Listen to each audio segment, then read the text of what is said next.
"We've decided you're not welcome here anymore," Amanda declared, locking the entrance to the beach house. Her perfectly manicured nails gripped the doorframe as she looked down at me from the porch.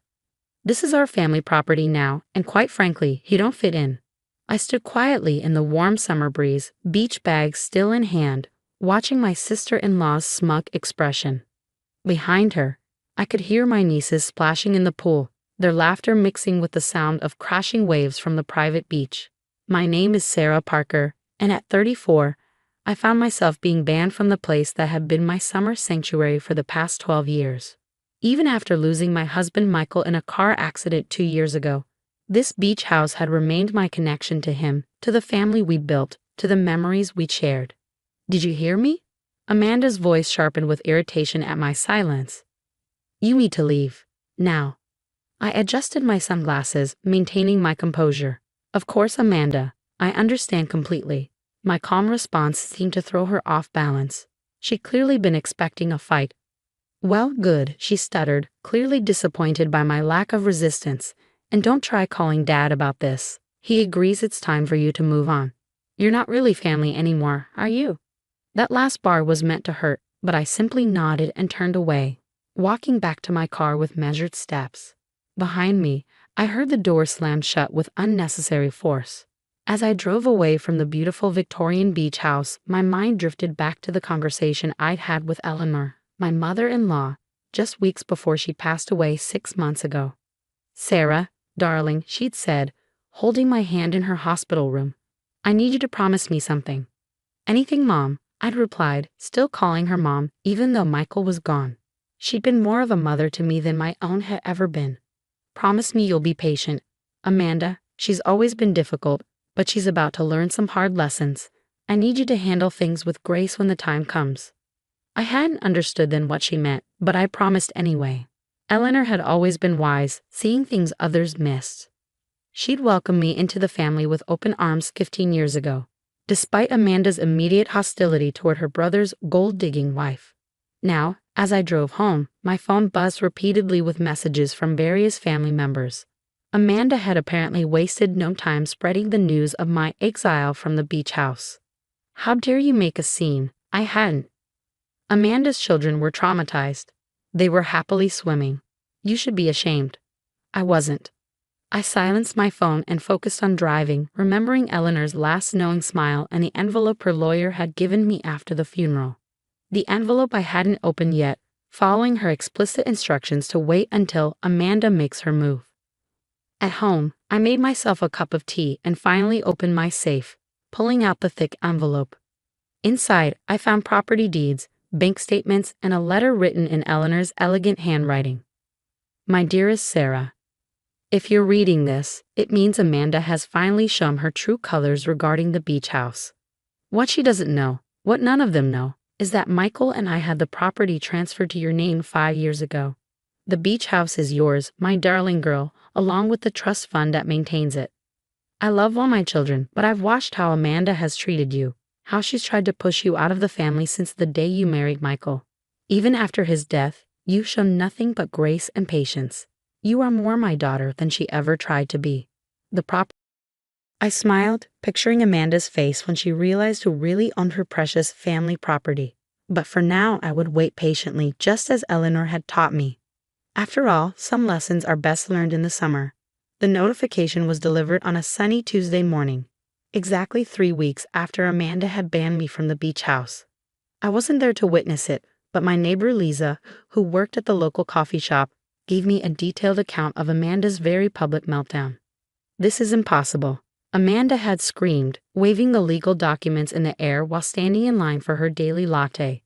"This has to be fake. That gold digger forged these papers." I spent that morning tending to my garden, pulling weeds and planting new flowers, just as Eleanor had taught me. "Gardens are like families," she used to say. "Sometimes you have to remove what's toxic to let the beautiful things grow." My phone started ringing around noon. First came the angry text from Amanda. "You manipulative witch. How dare you fake property documents? I'm calling the police." Then came the call from my father-in-law, Robert. "Sarah, what's going on?" "Amanda's hysterical about some legal papers regarding the beach house." I took a deep breath. The papers aren't fake, Robert. Eleanor and Michael transferred the property to me 5 years ago. She left instructions with her lawyer to reveal this only if Amanda tried to force me out. The silence on the other end was deafening. Finally, Robert spoke, his voice heavy with realization. She knew. Eleanor knew exactly what Amanda would do once she was gone. Yes, I replied simply. She did. The next few days brought a parade of reactions from family members. Some were furious, believing Amanda's claims that I had somehow tricked Eleanor. Others, who had witnessed Amanda's behavior over the years, reached out with quiet support. My sister-in-law, Kate, Amanda's younger sister, called with laughter in her voice. "Oh my God, Mom was brilliant. Amanda's been ranting for hours about how she's already hired contractors to gut the house. She even bragged about throwing away your and Michael's wedding photo album that was stored in the library." My heart clenched at this news, but then Kate continued, "Don't worry, I rescued it. Mom gave me a spare key last year and asked me to remove anything precious once Amanda started making changes. The album's safe at my house." A week after the notification, Amanda's husband Tom showed up at my door. He looked uncomfortable, shifting from foot to foot on my porch. "Sarah, can we work something out? Amanda's not handling this well. She's already told the kids the beach house would be their inheritance someday. We've made plans for renovations." I thought about all the times Amanda had excluded my children from family events after Michael died, claiming they weren't really part of the family anymore. How she'd slowly push me out of family gatherings, always with a sweet smile and a cruel comment. "I'm sorry, Tom," I said, not feeling sorry at all. "But the property is legally mine. Eleanor wanted it this way, and I intend to honor her wishes." "But what about family?" he pressed. "Exactly," I replied quietly. "What about family?" He left without another word, but his question lingered in the air. Family. Amanda had spent years trying to erase me from hers, never realizing that Eleanor had seen everything, understood everything, and planned accordingly. That evening, I visited Michael's grave, placing fresh flowers beside his headstone. "Your mother was quite something," I said softly, smiling at the marble stone. "She protected me even after she was gone." The next day, a formal letter arrived from Amanda's lawyer, challenging the property transfer. I forwarded it to Eleanor's lawyer, who responded with years of meticulously kept records, including videos of Eleanor explicitly stating her wishes regarding the beach house. "Your sister-in-law doesn't have a case," he assured me. Eleanor made sure everything was airtight. She even had psychological evaluations done before the transfer to prove she was of sound mind.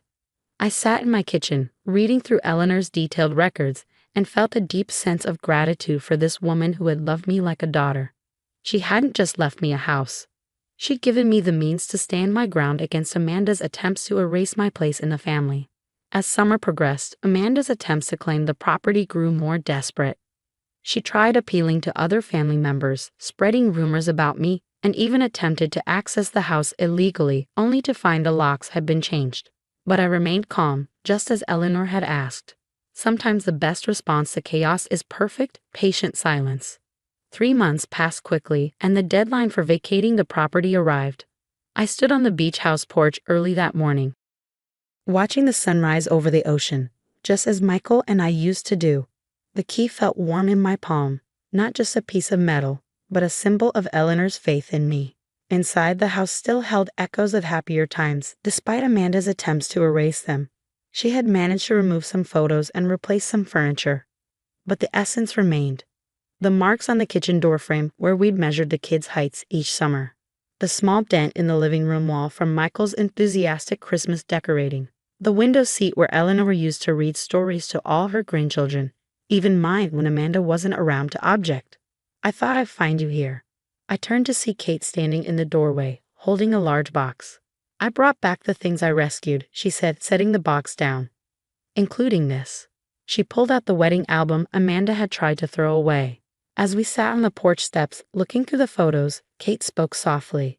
"Mom told me what she was planning, made me promise not to tell anyone." She said, "Sometimes the kindest people need the strongest protection." Around noon, Amanda arrived with Tom and their children. Her face was tight with anger as she supervised the removal of their belongings. I stayed out of their way, letting them work. "I hope you're happy," she spat as she carried out her last box. "You've torn this family apart." I thought of Eleanor's letter, of her wisdom and foresight. No, Amanda. You did that all on your own. I'm just honoring your mother's wishes. After they left, I walked through the house, opening windows to let in the sea breeze. In Eleanor's old study, I found a sealed envelope taped under her desk drawer, marked for Sarah, after the storm. Inside was one last letter. My dearest Sarah, if you're reading this, the truth about the beach house has finally come out. I know Amanda's reaction has probably been difficult to bear, but you've handled it with the grace I always saw in you. This house isn't just about property or money. It's about legacy and love. You understood that from the first day Michael brought you here. You love this place not for its value, but for its heart. I'm trusting you to keep that heart beating. Open its doors to family, even to those who tried to close them to you. Show them what true family means. All my love, Mom.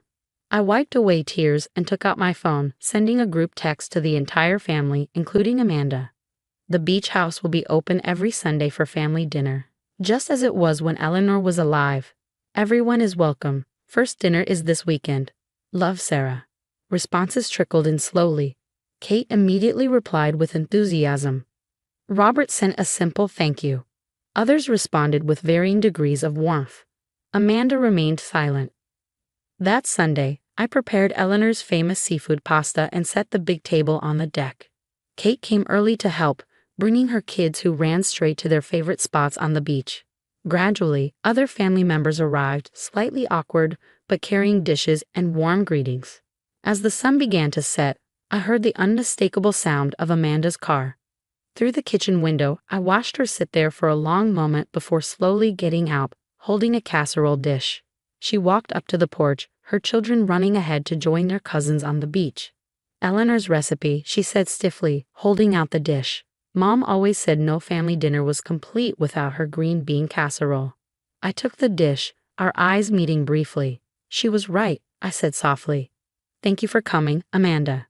It wasn't forgiveness, not yet. But as we all sat down to dinner, the sound of waves mixing with family chatter and children's laughter, I felt Eleanor's presence in every corner of the house. She had known that sometimes the strongest statements are made not through confrontation, but through quiet perseverance and an open door. The beach house had found its heart again, just as Eleanor had planned all along.